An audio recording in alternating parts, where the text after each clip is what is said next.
Mukhang nagkakatotoo ang mga sinabi ni Vice Ganda noong ginood time ng mga kapwa niya host si Kim Chu sa pangunguna ni Vice na nag-joke tungkol sa love life ng Chinita Princess.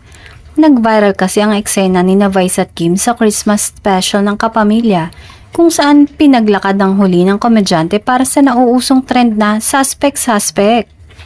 Isinalang ni Vice si Kim sa challenge at habang pabidang naglalakad si Kim na kumakandirit, naglilinya naman ang una at sinasabing suspect kaya ayaw ilabas ang jowa kasi ipapafungsoy para muna niya. Kahapon nga ay ipinalabas sa kanyang YouTube channel ang pagpunta nito sa expert upang magpahula para sa kanyang buhay, career at syempre hindi rin nakatakas ang love life nito. Bahagi nga ng ipinahula nito ay ang aktor na si Paolo Avellino na magiging swerte raw ngayong taon ng Woodsnake. Naloka nga ang mga Kim Pao fans dahil inaabangan ng susunod na aaminin ng aktres matapos na ipafungsoy umano si Paolo. Senyalis na nga daw ito ng pag-amin ng tunay na relasyon ng dalawa.